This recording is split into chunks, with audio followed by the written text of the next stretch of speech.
Peuple du changement, recevez mes civilités les plus chaleureuses et conviviales. L'objectivité, la rationalité et la vertu doivent être intégrées à nous, comme j'ai coutume de dire. Alors, votre humble serviteur que je suis était à Equinox hier où il était question d'épiloguer sur l'éventuelle publication de la liste électorale nationale. La question centrale de l'émission était celle de savoir si la liste électorale nationale sera publiée avant le scrutin d'octobre prochain. Eh bien, il était question pour nous, mesdames et messieurs, peuple du changement, d'épiloguer dessus, de savoir si effectivement ce serait le cas. Et j'ai démontré au cours de cette émission que l'importance déjà d'abord d'une élection présidentielle. Parce qu'une élection présidentielle permet aux citoyens d'un pays, aux citoyens d'un État, de réfléchir, ça il faut le dire, aux citoyens d'un État, d'élire leur président de la République, leur chef de l'État. Et j'ai démontré que l'élection d'un chef de l'État devrait être l'élection du peuple. Donc le chef de l'État en question devrait être ce chef de l'État-là qui a été choisi par le peuple. Par le peuple. Pas une élection truquée où le président est illégitime. Donc, vous voyez donc que Elekam jusqu'à présent ne veut pas respecter le code électoral, c'est-à-dire l'article 80 de ce code, qui lui demande, qui bien évidemment prévoit que cette liste électorale nationale là doit être publiée au plus tard le 30 décembre de chaque année. Et voilà, donc, au plus tard le 30 décembre de chaque année. Donc, vous vous rendez donc à l'évidence que la loi a été violée. La loi continue d'être violée et jusqu'à présent, Elekam s'entête à ne pas vouloir publier cette fameuse liste-là, liste électorale nationale. Et j'ai démontré que, là c'était une position personnelle, que Elekam ne publiera pas cette liste-là. Pourquoi? Parce que, si Elekam publie la liste électorale nationale, déjà, cela irait à l'encontre de ses propres intérêts. Pourquoi? Elekam déjà n'est pas un organe électoral indépendant, comme cela est censé être. Elekam n'est pas un organe indépendant. Vous avez vu par exemple que le ministre de l'administration territoriale avait convoqué le directeur de l'Elekam dans ses bureaux. Ce qui n'est pas logique puisque Elekam est censé être indépendant, est censé agir seul. Donc, et aucune instance, aucun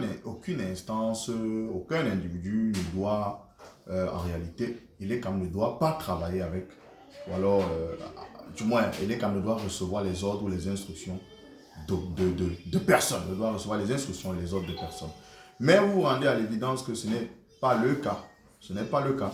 Et ce qui va même à l'encontre de l'article 5. Donc vous voyez donc que Elekam en réalité n'est pas indépendant.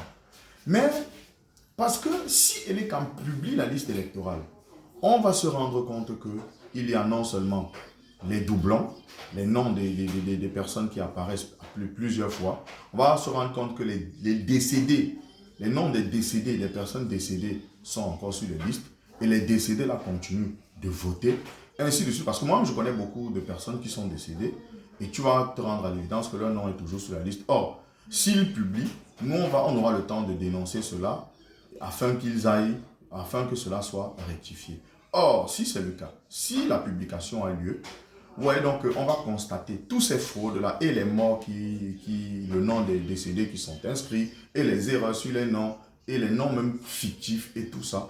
Vous allez vous rendre compte que Elekam va, bien évidemment, cela va attirer par exemple, comment je vais dire ça, cela attirera l'attention des acteurs politiques et même des acteurs de la société civile qui demanderont sans doute un audit de cette liste électorale. Et cela ne fera pas les beaux jours de notre image. Cela contribuerait bien évidemment à salir l'image de marque de notre pays, l'image de marque de cette élection et à décrédibiliser davantage l'élection, le processus électoral qui est censé se tenir en octobre prochain. Donc, Elekam ne peut pas accepter, parce que cela remettrait même en cause la sincérité de ce processus électoral et même la confiance non seulement des acteurs, mais du peuple, la confiance que le peuple a envers Elekam. Et donc, vous voyez donc que Elekam ne peut donc pas publier cette liste-là. Et c'est bien que le MRC soit allé jusqu'à la Cour suprême, et même si la Cour suprême rend la décision, s'ils sont déjà incapables, si la Cour suprême rend sa décision, par exemple, demande en contraignant Elekam de publier cette liste-là, est-ce que cela, même encore, sera respecté? Vous voyez donc que nous sommes en train de partir, nous sommes dans une élection où la sincérité du processus électoral est déjà entamée, on ne croit plus. Vous voyez vous-même qu'elle n'est plus sincère, puisque Elekam, à travers son directeur, est incapable de respecter l'article 80 de la loi électorale camerounaise et la confiance et même, comment je veux dire ça, et même la confiance, tu vois, il n'y aura plus de confiance et aussi la crédibilité. Est-ce que ces élections, les élections d'octobre prochain seront des élections crédibles? Point d'interrogation. Est-ce que ces élections seront encore sincères? Just wait and see. Est-ce que le peuple a encore confiance? Je ne pense pas. Donc, vous voyez donc à Equinox, il était question pour nous de réfléchir aussi dessus et vous avez été nombreux à nous écouter, à nous suivre. Et j'ai été très très heureux du retour de vos commentaires. C'est pour cela que je vous prie de partager la vidéo, de liker, de commenter, de vous abonner les gars. Maximum de partage. Abonnez-vous à ma page. Question de m'encourager bien évidemment à toujours, bien évidemment, sensibiliser, informer, éduquer et surtout,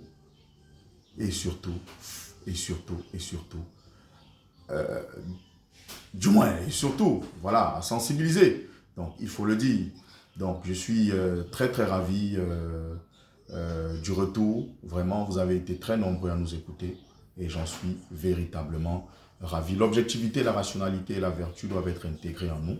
On ne dérogera pas à la règle et jamais, mais partagez, abonnez-vous massivement et incitez vos proches à s'abonner eux aussi. Nous sommes à plus de 500 abonnés déjà. Je vous remercie parce que vous êtes des goats les gars. Vous êtes des goats.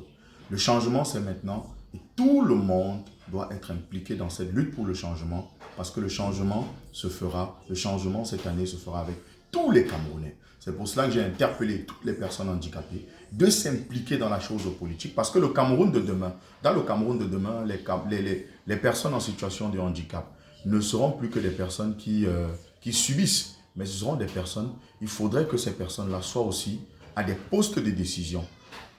Un non-voyant, par exemple, ministre, du moins une personne handicapée ministre, une personne handicapée députée à l'Assemblée nationale, une personne handicapée maire, membre du conseil régional ou même, je sais pas, une personne handicapée chargée de mission à la présidence, ce sera quelque chose, ce sera de l'inédit.